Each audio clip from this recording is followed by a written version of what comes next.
Assalamualaikum warahmatullahi wabarakatuh. Alhamdulillahirabbil alamin wa bihi nasta'inuhu ala umuri dunya waddin. Wassalatu wassalamu ala asyrafil anbiya'i wal mursalin sayyidina Muhammad wa ala alihi wa sahbihi wa barik wa sallim ajma'in, amma ba'd. Pemirsa, alhamdulillah alamin, kita bertemu kembali di program Hujjah Aswaja, suatu program yang membahas tentang amaliyah dan ubudiyah kita ditinjau dari dalil dan pendapat para ulama yang akurat. Dan perlu kita ketahui bahwasanya Hujjah Aswaja ini suatu program yang terselenggara bekerjasama antara Aswaja Center Pondok Jawa Timur dan TV 9 Santun Menyejukkan, dan didukung langsung oleh Badan Amil Zakat Nasional Jawa Timur atau Baznas Jatim. Dan tentunya seperti biasanya di program Hujjah Aswaja ini kita akan membahas tentang tema-tema yang tentunya up to date, tentunya yang terkini yang kita bahas dan juga kita hubungkan dengan amaliyah Ahlussunnah wal Jamaah. Dan tema kali ini adalah yaitu Ahlussunnah wal Jamaah memberantas paham komunisme. Suatu pembahasan yang mungkin juga viral pada saat-saat ini walaupun di wabah pandemi ini, viral tentang komunisme dan bagaimana Ahlussunnah wal Jamaah memberantas paham komunisme ini, dan apakah diperbolehkan paham komunisme ada di bumi Ahlussunnah wal Jamaah ini. Dan sudah hadir narasumber yang membahas tentang tema ini. Beliau adalah Al-Ustadz Fathul Qadir MHI, salah satu dari tim narasumber Aswaja Center Pondok Jawa Timur. Assalamualaikum, Ustaz. Waalaikumsalam warahmatullahi wabarakatuh. Gimana kabarnya, Ustaz? Alhamdulillah baik. Alhamdulillah alamin. Ya, kita membahas tentang memang isu-isu terkini, Ustaz ya. Ya. Apalagi ini tentang keindonesiaan, ya, dan juga tentang Pancasila, tentang NKRI, itu pasti mendatangkan antum, Ustaz ya. Ya memang di Aswaja Center itu memang narasumbernya itu sesuai faknya masing-masing. Ya, dan apakah memang gitu Ahlussunnah wal Jamaah juga membahas semuanya, Ustaz ya itu? Ya, karena Ahlussunnah wal Jamaah ini kan pada prinsipnya, pada dasarnya adalah ajaran Islam itu sendiri. Jadi Islam itu kan membahas apapun. Jadi membahas apapun, karena Islam sebagai pondasi dasar Ahlussunnah wal Jamaah. Oh, gitu. Cuman bedanya dengan di luar Ahlussunnah wal Jamaah, ada beberapa prinsip kaitannya dengan teologi, ketuhanan, kaitannya dengan kenabian dan yang lain. Ini yang membedakan. Ya, di sini kan Ahlussunnah wal Jamaah ini pasti kan yang An-Nahdiyah, Ustaz ya. Ahlussunnah wal Jamaah An-Nahdiyah. Kita membahas Aswaja atau Aswaja Ahlussunnah wal Jamaah An-Nahdiyah memberantas paham komunisme. Ini temanya ini maksudnya gimana, Ustaz ya? Jadi menurut saya jadi ketika bicara komunisme ini kan bicara filsafat yang berangkat dari filsafat materialis. Jadi filsafat materialis ini yang dikembangkan oleh Karl Marx ini kan berangkat dari filsafat barat. Jadi memang intinya adalah filsafat ini yang menjadi pusat dari pemikiran komunisme. Nah, yang kemudian komunis dalam konteks Indonesia yang kemudian dikembangkan oleh Partai PKI, Partai Komunis Indonesia. Tapi kalau bicara komunisme ya bicara bahwasanya filsafat materialisme ini kan bicara bahwasanya segala sesuatu itu pusatnya kebendaan. Ini beda dengan Islam, agama. Kalau agama ini kan wahyu. Kita percaya kepada Tuhan, percaya kepada wahyu, ada kenabian, ada risalah, ada kitab suci. Ketika bicara filsafat materialisme tidak. Materialisme dialektika yang dikembangkan oleh Karl Marx ini yang kemudian menjadi salah satu pijakan berpikir partai komunis di seluruh dunia. Ya, ini yang kemudian dikembangkan dan kemudian dimanifestasikan dalam kehidupan berpolitik, ekonomi, dan yang lain dalam sebuah negara. Salah satunya adalah beragama dan tidak agama juga. Itu jadi ketika bicara komunis itu kita beda secara prinsip, karena komunis dengan Islam itu beda. Komunis ini berangkatnya dari filsafat materialisme barat. Nah, filsafat materialisme barat ini kemudian nanti kan pecah jadi dua. Yang satu kemudian dikembangkan oleh Karl Marx menjadi spirit dari gerakan komunis dan sosialis di seluruh dunia, dan kemudian dikembangkan oleh misalnya Adam Smith dan yang lain menjadi menjadi tolak ukur kapitalisme di seluruh dunia, dari kapitalisme, liberalisme dan yang lain. Sama-sama ini ateis, sama-sama berangkat dari filsafat kebendaan. Jadi saat ini misalnya pertarungan antara kapitalisme dengan sosialisme atau komunisme ini kemudian memang pertarungan dua filsafat yang berangkat dari barat. Seakan-akan bertentangan, tapi akan bertemu dalam beberapa titik. Nah, akarnya sama. Akarnya ateis. Itu menuhankan kebendaan, bukan. Nah, ininya jadi sesuatu yang tidak bersifat materi, mereka tidak menerima. Agama itu kan tidak materi, tidak hanya berbicara materi. Kan. Dan apakah memang yang yang digagas oleh orang yang mendirikan Partai Komunis dulu itu, apakah memang ideologinya juga artinya tidak bertuhan, Ustaz ya? Ya, intinya itu. Jadi berangkat dari filsafat itu menjadikan pijakan berpikir dan juga bersikap mereka. Nah, kaitannya dengan Partai Komunis Indonesia, nanti sejarahnya panjang ya, mulai dari sebelum kemerdekaan sampai kemudian pasca kemerdekaan siapa yang terlibat dan tokoh-tokohnya siapa. Ini nanti kita bicarakan selanjutnya. Itu adalah merupakan hal yang penting agar masyarakat tahu, Ustaz ya, tentang sejarah komunisme di Indonesia ini, Ustaz ya. Ya, pemirsa, pembicaraan kita menarik sekali, pemirsa, tentang adanya komunisme, dan Ahlussunnah wal Jamaah sangat-sangat tidak selaras dengan paham komunisme. Kita akan membahas tentang aswaja memberantas paham komunisme setelah yang satu ini. Pemirsa, terima kasih masih bersama kami di program Hujjah Aswaja yang didukung oleh Badan Amil Zakat Nasional Jawa Timur atau Basnas Jatim. Ya, Ustaz, tadi kita membahas tentang sekelumit tentang komunisme, Ustaz ya. Mungkin walaupun sekelumit, insya Allah ini nanti memberikan pencerahan kepada masyarakat ya. Kemudian kita ke tanah air, Ustaz ya, di Indonesia ini ya. Kapan, Ustaz, Indonesia ini dimasuki paham komunisme? Jadi paham komunisme dan juga kapitalisme ini sama-sama dibawa oleh penjajah Belanda. Jadi kita tahu ada Snevely kemudian mengembangkan diri di Indonesia ini, dan kemudian kebetulan jadi beberapa tokoh komunis dan juga tokoh nasionalis tokoh nasionalis dan juga agama ini sama-sama dulu tokoh-tokoh ini yang kemudian menjadi murid dari H. Cokro Aminoto di Surabaya ini. Di antaranya adalah ada Semaun, ada Alimin, dan kemudian juga Bung Karno menjadi salah satu anak dan juga murid murid politiknya H. Cokro Aminoto. Bahkan juga Mbah Wahab Hasbullah, pendiri NU juga dulu berkumpul di Surabaya ini, di bawah mentornya adalah Cokro Aminoto. Dan kemudian Cokro Aminoto ini adalah seorang tokoh apa agamawan? Nah, ini tokoh SI, Syarikat Islam. Jadi memang Syarikat Islam berasal dari SDA-nya, Syarikat Dagang Islam itu, kemudian menjadi SI. Ini kan sebuah perkumpulan politik yang ingin memperjuangkan bagaimana Indonesia ini lepas dari penjajahan itu intinya.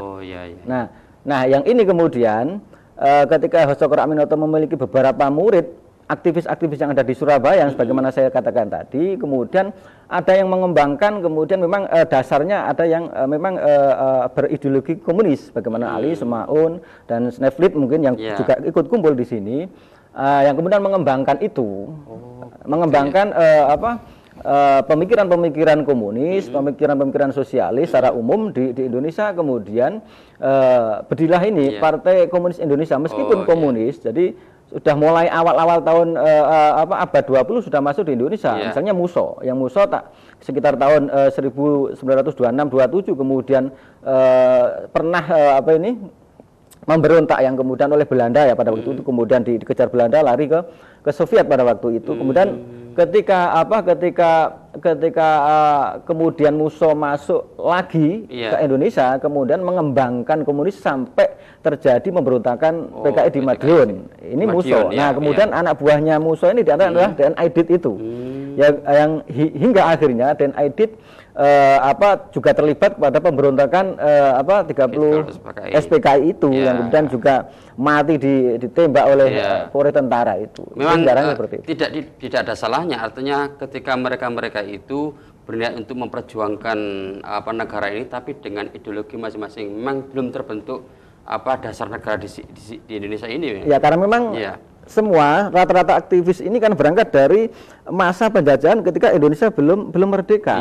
Mereka bersama-sama bagaimana memperjuangkan Indonesia merdeka, tapi dengan ideologi yang sendiri-sendiri beda. Nanti misalnya gini, Pak Karno lebih kepada nasionalis, benar-benar nasionalis, ya, yang meskipun menurut pandangan beberapa orang cenderung kepada sosialis.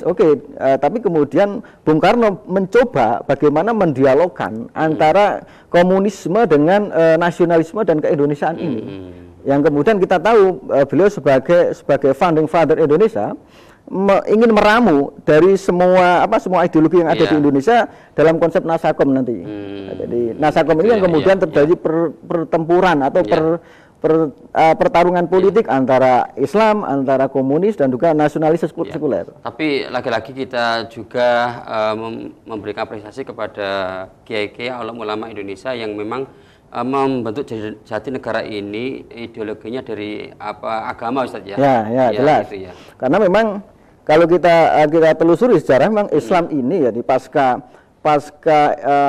Wali Songo, memang Islam mayoritas di Indonesia di Nusantara ini, dan kemudian nilai-nilai Islam itulah yang kemudian menjadi spirit dari para kiai-kiai untuk melepaskan dari penjajahan. Begitu juga komunisme juga, akan begitu. Kemudian komunisme menjelma dalam Indonesia ini menjadi PKI, Partai Komunis Indonesia. Gitu. Sehingga khas Indonesia. Jadi komunis yang khas Indonesia, nanti komunis yang khas Rusia beda, Soviet, Cina. Wah, ini nanti pembahasannya itu lebar panjang saja. Sekarang kita ke sejarah aja, sejarah Ahlussunnah wal Jamaah Nahdliyah ini NU ini bagaimana getir pahitnya menghadapi PKI ini saat ini. Ya begini, jadi ceritanya begitu panjang. Jadi memang akar sejarahnya kayak tadi saya sampaikan. Tapi kemudian ketika PKI, secara PKI ini kan partai yang kemudian berusaha bagaimana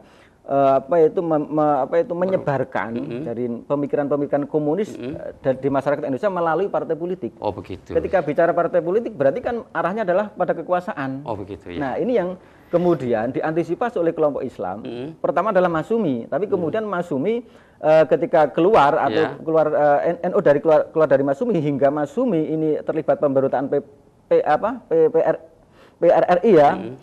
Di Dewan Gajah dan Dewan Banteng di Sumatera, kemudian Masyumi dibredel oleh pemerintah Soekarno, NU sendirian. Nah, ini pertarungan ketika di parlemen antara NU, PKI. Nah, ini NU seakan-akan sendirian ketika Masyumi tidak ikut terlibat dalam kabinet.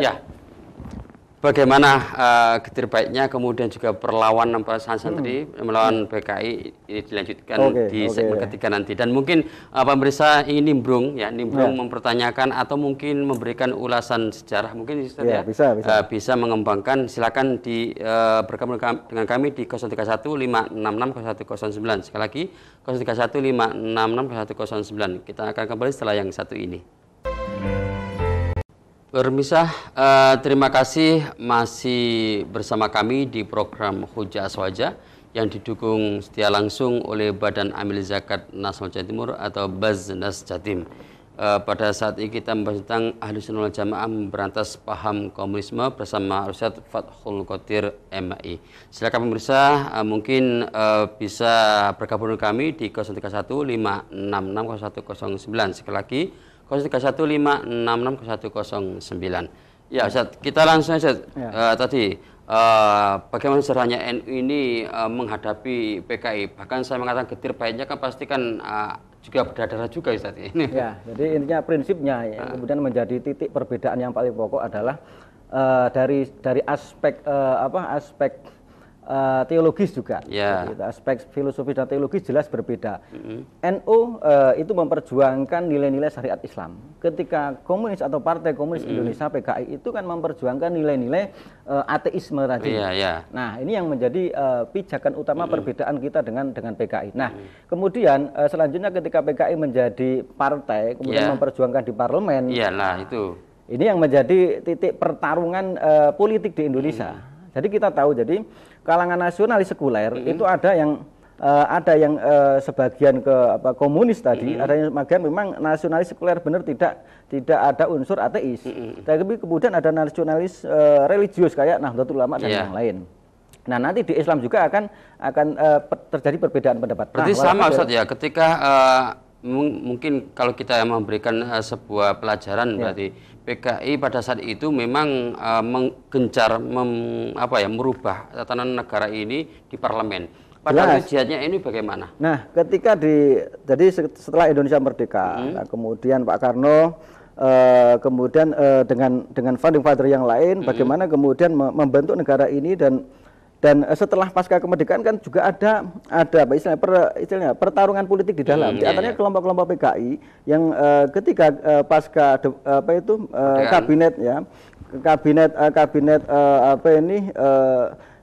demokrasi terpimpin, misalnya disitulah permainan PKI, pertarungan PKI dengan NU begitu gencar.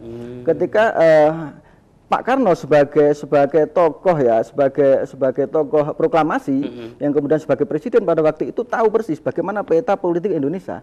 Di sini ada beberapa kekuatan Islam, kekuatan komunis tadi. Dan Pak Karno sendiri dengan PNI-nya, partai nasionalis Indonesia itu yang kemudian berdasarkan marxisme. Nah, ini kan lebih cenderung dekat pada waktu itu dengan komunis. Sehingga apa? Sehingga ketika Islam di situ pada waktu ada Masyumi. Kemudian Masyumi ini kan cara melawan PKI ini kan begitu keras, frontal. Kemudian sehingga apa? Sehingga tidak memikirkan bagaimana kekuatan PKI dan kekuatan PNI. Sehingga apa? Sehingga ketika NU keluar dari Masyumi pada waktu itu dan kemudian NU berjuang sendiri. Nah, Masyumi bahkan kemudian ketika dibredel oleh Pak Karno, kemudian karena terlibat tadi RI tadi, sehingga apa? Sehingga perjuangan Islam di parlemen ini nyaris NU sendirian.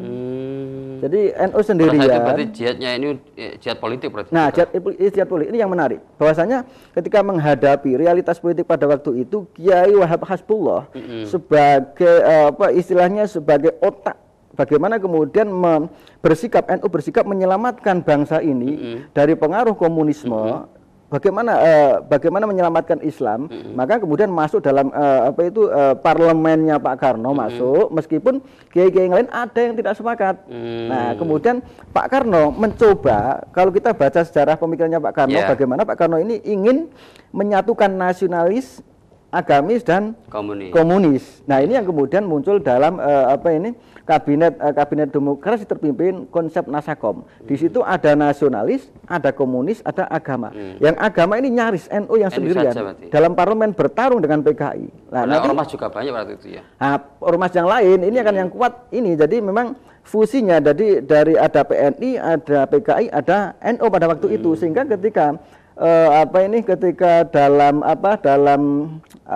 dalam pemilu 55 ini kan yang pertama yang PNI ya, kemudian Masyumi, setelah Masyumi NU, baru kemudian PKI kuat, tapi ketika Masyumi kemudian dilarang, NU sendirian di parlemen. Nah, pilihan politik Kiai Wahab yang pada waktu itu ketua tanfidnya adalah Kiai Edham Khalid begitu cerdik mensiasati ini, jangan sampai kemudian ketika melawan pemerintahan Pak Karno pada waktu yang kuat, didukung oleh PKI, NU harus cerdik mainnya, jangan ngawur. Jadi PNI dan PKI kuat,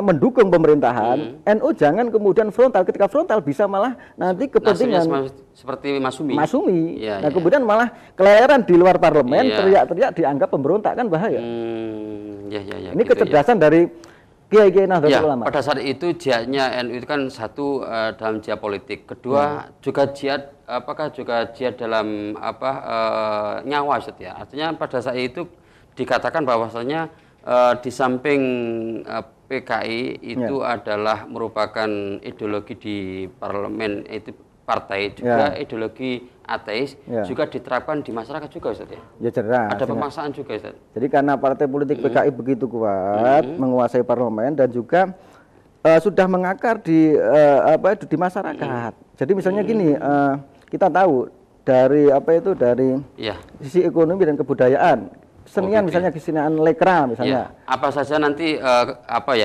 yang dirasakan oleh NU pada saat itu kita bahas setelah ini setia. Oke. Ya, pemirsa, di segmen 4 saya masih membuka kesempatan untuk bergabung di 031566109. Sekali lagi 031566109. Setelah yang satu ini kita akan kembali. Terima kasih masih bersama kami di program Hujah Aswaja yang didukung langsung oleh Badan Amil Zakat Nasional Jawa Timur atau Baznas Jatim. Silakan pemirsa bergabung dengan kami di program Hujah Aswaja ini dalam tema Ahlus Sunnah Jamaah memberantas komunisme. Dan silakan menghubungi di 031566109. Sekali lagi 031566109. Ya, Ustaz, kalau kita lihat seperti itu, berarti mainnya NU pada saat itu memang hati-hati dan cantik, Ustaz. Ya. Saya mengatakan cantik karena NU pada saat itu masuk di parlemen itu adalah merupakan sebuah sebuah upaya. Memang pasti ada orang yang menggunjing sana sini, pasti ada yang mengkritik semua, tapi NU tetap di parlemen. Kalau NU jihadnya politik pada saat itu mempertahankan ideologi negara ini pastilah ketika di parlemen di atas atau di sebuah tatanan politik itu NU dengan komunis atau PKI itu berlawan, pasti di grassroots atau di masyarakat bawah pasti perlawanan juga, Ustaz.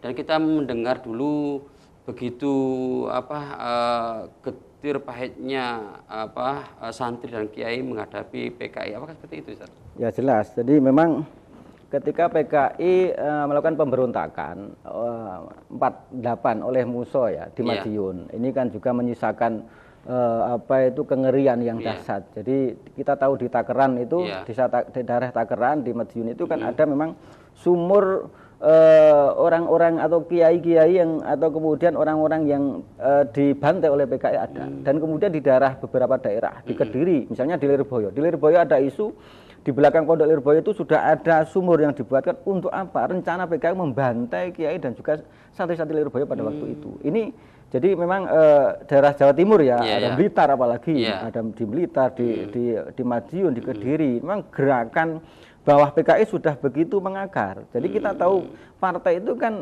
bisa besar karena memang dipilih kan. Jadi berarti apa? Berangkat dari bawah. Masyarakat PKI yang kemudian diajari atau kemudian dicuci otaknya dengan pemikiran-pemikiran ateis.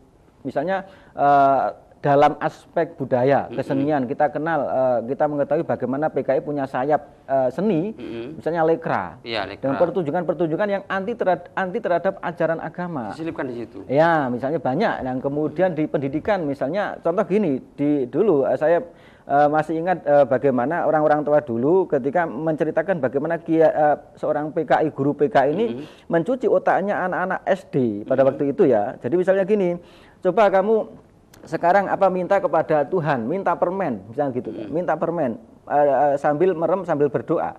Kemudian buka matanya, ternyata nggak ada permen kan, berarti Tuhan nggak ada. Coba sekarang minta kepada Bu Guru, kemudian minta permen, saya kasih, berarti Tuhan nggak ada. Ini salah satu propaganda PKI. Kemudian bagaimana melalui pendidikan, melalui kesenian, melalui budaya, melalui politik, ekonomi juga, ekonominya.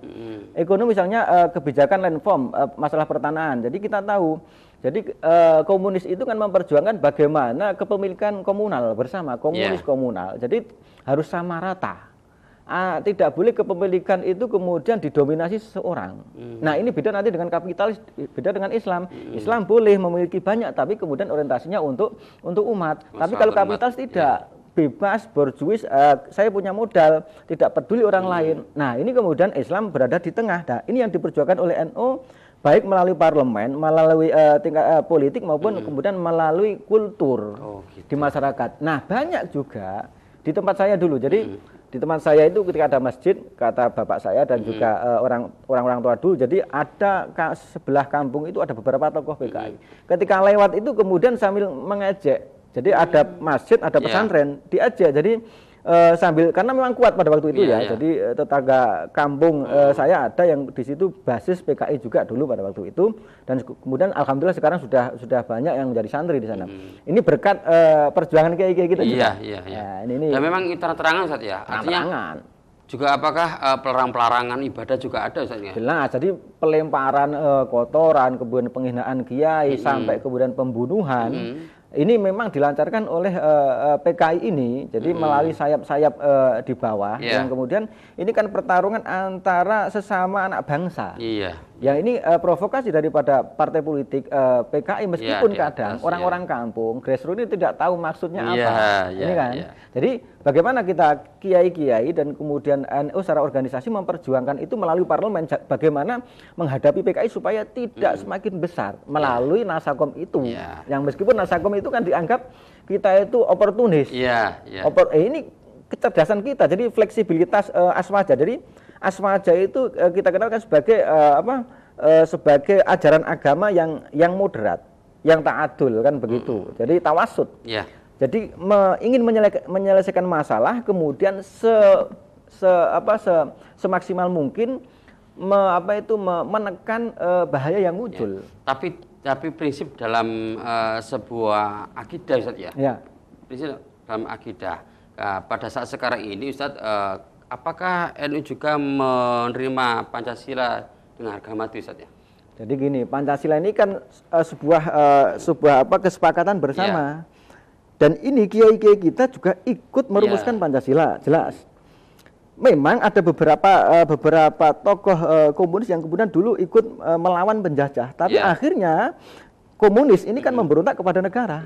Nah, yang diperjuangkan NU dengan melalui ajaran Ahlus Sunnah wal Jamaah, bagaimana Islam ini tetap eksis di Indonesia, dan kemudian wadahnya adalah Pancasila dan bangsa Indonesia ini. Begitu Pancasila ada juga sebuah upaya ulama terdahulu itu menciptakan dasar negara ini. Nah, sampai saat ini pun sama juga. Jadi sama. Nahdlatul Ulama juga menentang perubahan istilah di Pancasila juga. Ya jelas. Jadi intinya gini, NU ini kan sebagai pendiri Indonesia, dan juga organisasi yang lain ya. Juga perumus juga. Perumus ya. Kita kenal bagaimana Kiai Maskur, bagaimana Kiai Wahid Hasyim merumuskan Pancasila, dan kemudian NKRI ini berdiri bersama dengan founding father yang lain. Ada Pak Karno, ada kemudian Ki Bagus Hadikusumo dan yang lain. Dan yang kemudian selalu eksis. Bagaimana Indonesia yang sudah berdiri ini sampai kapanpun harus tetap tegak. Dan sampai saat ini jihad NU dalam sebuah konstitusi itu sudah diaplikasikan sampai saat ini juga Ustaz ya. Iya, jadi tapi mainnya itu tidak frontal Ustaz. Ini yang jadi gini. Lawannya NU itu satu, jadi lawan agama secara ideologis, dan juga lawan nasionalisme. Jadi meskipun ideologi apapun yang ada di Indonesia ini, selama dia itu bisa menerima Pancasila, bisa menerima NKRI sebagai kesepakatan bersama, tidak akan berlawanan dengan NU. Tapi gini, ketika ada kelompok apapun itu, meskipun berdasarkan mengaku sebagai dasar agama, contoh HTI misalnya, Hizbut Tahrir Indonesia yang akhir-akhir ini kan isu-isu PKI dimunculkan, dan mereka ini kan menumpangi ini. Jadi ketika mereka kelompok ini ingin mengganti Pancasila, pasti berhadapan dengan NU. Tidak hanya PKI, tapi semua ideologi yang kemudian ingin mengganti Pancasila pasti berhadapan dengan Nahdlatul Ulama. Oh, begitu. Jadi NU ini tidak bisa dikatakan NU sekarang itu melempem, tidak memperdulikan tentang Pancasila yang saat ini digoyang-goyang boten dia. Ya tidaklah, secara orang yang gini. Jadi kita kadang jadi beberapa orang yang kemudian memunculkan isu komunis muncul saat ini, NU kemudian lemah. Itu mereka yang tidak pernah baca sejarah. Saya juga tadi seperti itu saja. Jadi mereka seperti itu berarti tidak pernah membaca sejarah atau mereka juga memang ingin menghancurkan NU Ustaz. Ya, itu salah satunya. Ya Ustaz, kita bentar Ustaz, nanti setelah ini kita lanjut kembali. Ya, pemirsa, sangat menarik sekali pembicaraan kita tentang paham komunisme ini, dan Ahlus Sunnah wal Jamaah An-Nahdliyah tetap memberantas paham komunisme. Ya, kita akan kembali setelah yang satu ini. Terima kasih masih bersama kami di program Hujah Aswaja yang didukung langsung oleh Badan Amil Zakat Nasional Jawa Timur atau Baznas Jatim. Ya Ustaz, tadi kita sudah membahas lebar tentang Ahlussunnah wal Jamaah memberantas paham komunisme dan NU sudah kenyang lah, sudah kenyang dengan paham-paham komunisme, kemudian juga NU sudah kenyang dengan politik yang ada di Indonesia ini, dan juga sampai saat ini juga NU pasti jihad konstitusionalnya itu pasti sudah ada, dan terus juga NU berjihad. Dalam hal ini nanti di kesimpulan juga ya. Dalam hal ini sikap Ahlussunnah wal Jamaah An-Nahdliyah atau NU bagaimana menyikapi tentang juga isu komunisme, Ustaz. Jadi kalau kita sebagai umat Islam secara umum dan kemudian pengikut Ahlussunnah wal Jamaah dan An-Nahdliyah khususnya. Jadi prinsipnya bagaimana kita bersikap dengan isu komunisme ini. Jadi kita sebagai umat Islam harus sadar bahwasanya kita ini kan mempunyai pandangan yang mendasar, yaitu pandangan agama. Jadi kalau komunisme ini kan berangkat dari filsafat materialisme tadi yang kemudian tidak mengakui kepada Tuhan itu. Nah, kemudian sejarah komunisme di Indonesia yang dibawa oleh kemudian tokoh-tokoh PKI sampai mendirikan Partai Komunis Indonesia sudah memberikan gambaran bagaimana mereka ini ingin memperjuangkan komunisme dengan cara yang begitu sadis di Indonesia ini melalui pemerintahan, juga melalui bagaimana mereka mensiarkan di grassroots di masyarakat. Dan kita harus selalu waspada. Dalam artian gini, ini kan ideologi. PKI sudah mati, sebagaimana HTI ini sudah mati, dilarang oleh pemerintah. Tapi ketika ideologi itu masih ada pengikutnya, akan selalu hidup. Nah, ini yang perlu diantisipasi. Nah, bagaimana kita mengantisipasi ini? Ya dengan kita harus selalu waspada, tapi jangan berlebihan. Bagaimanapun mereka ini kan adalah saudara kita sebangsa. Bagaimana mereka disadarkan, jangan kemudian dipukul, dihabisi sampai kemudian dibunuh, jangan. Tapi bagaimana pertarungan pemikiran ini kita hadapi dengan pemikiran. Kan begitu, ranahnya itu politik dengan politik. Ketika mereka menyusup misalnya di pemerintahan, bagaimana kita juga melalui mekanisme politik menghadapi mereka. Di masyarakat, misalnya kita sebagai kalangan santri misalnya, kalangan umat Islam, kemudian bagaimana menjelaskan kepada masyarakat, edukasi kepada masyarakat bahwasanya kita beragama manfaatnya apa? Ya kita beragama ini kan karena percaya kepada Tuhan, percaya kepada Rasul. Dan kemudian kita juga jangan bersikap berlebihan sebagaimana kelompok-kelompok keras. Kelompok-kelompok keras akhir-akhir ini kan, misal contoh gini, sebagaimana saya katakan tadi, jadi PKI itu secara organisasi sudah mati, mungkin secara ideologi masih hidup. Sama dengan misalnya HTI Hizbut Tahrir Indonesia. Ini dengan sebagai mengendarai Islam, memperjuangkan politik, masih hidup sampai saat ini. Bahkan jadi untuk misalnya gini, untuk merongrong pemerintahan karena HTI punya agenda untuk mendirikan khilafah di Indonesia, jelas ini bertentangan dengan Pancasila dan NKRI, kemudian membonceng kasus isu komunisme kemudian dalam RUU HIP ini. Jadi RUU HIP yang dimunculkan oleh DPR yang kemudian yang diserang misalnya presiden. Ini kan tidak tepat. Itu juga kami. Nah, meskipun mereka punya asumsi yang mana ini kemungkinan politik orang-orang yang berlatar belakang komunis bermain, tapi kita harus main fair dan objektif juga supaya masyarakat tidak terprovokasi. Jadi misalnya gini, secara politik mereka kelompok-kelompok garis keras misalnya HTI dan teman-teman menjadi kelompok oposisi. Oke, oposisi yang cerdas. Jangan kemudian mematikan kreativitas, jangan kemudian istilahnya menghadang bagaimana negara ini, pemerintahan ini berjalan dengan baik. Contoh gini, NU berada di tengah-tengah. Oke, NU kemudian anti komunis, tapi bagaimana NU bermain cantik itu. Jangan kemudian kita menunggangi isu komunis untuk memberontak. Ini bahaya. Contoh gini, ini yang di demo itu adalah DPR, tapi kok yang dituju kepada pemerintah. Contoh gini, yang saya melihat jelas itu beberapa aktivis-aktivis Hizbut Tahrir misalnya yang kemudian membawa slogan-slogan khilafah, kemudian menenteng tulisan kita harus Pancasila titik. Selama ini mereka anti Pancasila, tapi dengan isu HIP ini demo kepada pemerintah untuk apa? Agar tidak memunculkan HIP, RUU HIP ini kemudian menjadi program dari pemerintah. kan Ya. begitu. Tapi kemudian tujuan mereka bukan itu aslinya. Ingin mendemo, demonstrasi kepada pemerintah dan kemudian mendelegitimasi pemerintah. Ya, itu ya. Ini kan sudah tidak fair. Ya, Nah, ya. kita harus cerdas masyarakat supaya kita, ini mereka itu tadinya anti Pancasila, kemudian ketika ada isu ini kemudian membonceng itu untuk menyerang gitu. Pancasila. Ini bahaya ini Ya, untuk keutuhan NKRI dan masyarakat kita. Gitu saja. Ya, sedikit pesan Ustaz ke masyarakat. Jadi pesan saya Ya. jadi kita sebagai umat Islam harus selalu waspada. Waspada dalam artian kita dengan memperjuangkan akidah Islam, bagaimana agar selalu eksis di bumi ini, di Indonesia. Nah, dan juga kita juga harus sadar memperjuangkan bagaimana NKRI selalu eksis. Supaya apa? NKRI atau Pancasila atau Negara Kesatuan Republik Indonesia yang didirikan oleh para founding father kita, para kiai-kiai kita, itu kemudian selalu lestari sebagai media perjuangan Islam. Oh, gitu ya. Jadi dua aspek. Jadi nilai keislaman juga nilai keindonesiaan ini harus muncul ketika kita memperjuangkan bagaimana Islam lestari, NKRI lestari, apapun itu, ada PKI, ada kelompok garis keras, apapun yang ingin merongrong Islam dan juga NKRI harus kita waspadai. Gitu, tapi secara elegan. Oh ya. Ya, pemirsa, mudah-mudahan pembicaraan kita tentang Ahlussunnah Jamaah nanti memberantas paham komunisme memberikan pencerahan kepada kita semuanya, dan mudah-mudahan Indonesia ini dijauhkan dari perpecahan, Ustaz ya. Amin. Dan NKRI ini adalah negara yang baldatun thayyibatun wa rabbun ghafur. Amin ya rabbal alamin. Saya Badrul Munir, mohon diri wal muwaffiq ila aqwamit thoriq. Wassalamualaikum warahmatullahi wabarakatuh. Terima kasih.